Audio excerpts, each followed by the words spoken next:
Let's give a big round of applause for Regina.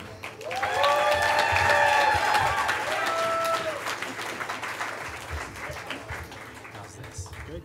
So far, okay. Hi, everybody. My name is Regina Lark, and I am 56 years old right now, today. But that's not what I want to confront you with. 50 years ago, when I was 6, my mother came out of the kitchen. It was the holidays, and it was the morning, and she said, "Who ate the Italian bow tie cookies?" And I looked her straight in the eye. I said, "Not me." And at that moment, we both looked down on my new fuzzy pink slipper, and there's a big glob of honey on it, and I had two thoughts. I am in a lot of trouble, and I need to learn how to lie better. Fast forward 11 years, I'm 17 years old, and it was the 70s, and I am a full-blown drug addict alcoholic. And the Lark house was the party house. I had 3 sisters. My mother was not present because she was working really hard to support us. She worked night and day, and my sisters and I, we took advantage of that. So every day after school and all weekends, we party hardy. At the beginning of my senior year, I learned that I was 5 credits short from graduating high school, and so I took a nurse's aide class.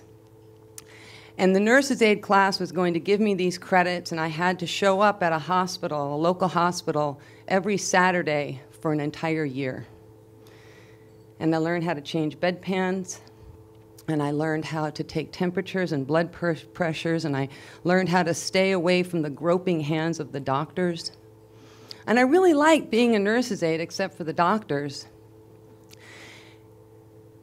And on the second to the last day of our final semester, the teacher said, "This has been an amazing class, and what I'd like to do today to all of you is to pick a place in the hospital where you think you'd like to work one day.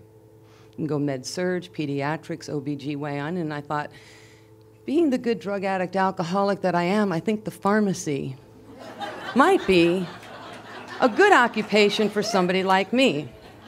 So I went to the pharmacy, and they had some raised eyebrows, and I learned about drugs that I hadn't heard of before, and I got to stock the drug carts that were going to the floors, and I found a perfect opportunity to slip into my pocket a box of Tuinol. Now, Tuinol is a class 3 narcotic with a very high street value. I got home, it was a Lark party house, and I'm like, "Look, everybody, look what I found. We're going to make a lot of money this week." And I don't remember the week. I don't know if I made a dime, but I know that last Saturday, it was the last class of the last semester, and we were going to be earning our certificates that afternoon, and the teacher said, "We had such a successful program last week that we're going to ask you to pick another place in the hospital and see if that's a place you'd like to work." And I was not convinced about the pharmacy, so I went back. And I learned about more drugs I hadn't heard of before, and I got to stock the drug cart, and I had a perfect opportunity to slip a box of Seconal into my lab coat pocket. And I'm like, I'm going to be so popular when I get home. And we get back into the classroom, we're about to get our certificates, and our bags are packed. It's the end of a whole year program. I was a nurse's aide. And the phone rings. And as soon as I heard that phone ring, I knew I was in deep, deep trouble. And I can hear my teacher, as though it was yesterday, she said, "Really? Okay, I'll check." And then she turned around to me and she cocked her finger at me, and I followed her outside, and I went into the bathroom, beeline to the bathroom, took the Seconal, wrapped it up in toilet paper, put it in the trash, exited the bathroom. She goes into the bathroom, she goes into the trash, she pulls up the pills. And I'm not quite sure how it happened, but within moments, a large number of white-jacketed hospital administrators had managed to gather on a Saturday afternoon in a small room around a very long table. And one of those jacketed hands had a hand on the telephone, two things on the table, a telephone and a box of tissues. And they had their hand on the telephone, and they're telling me and confronting me with the felony I had just committed.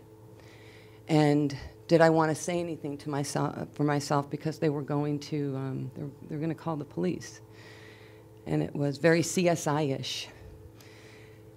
And I stood up, and I grabbed a tissue, and I folded my arms, and I leaned against the doorway, and I said, yeah, I'll tell you why I took these pills. I took these pills because I wanted to kill myself, and that I had a wretched life, and that my mother was a drunk, and that I had to care for so many sisters and brothers, and I'm telling a story, and I'm watching the box of tissues make its way around the table.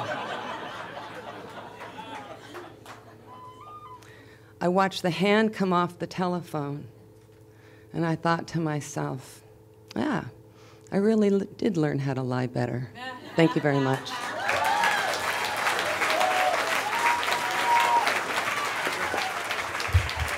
Regina.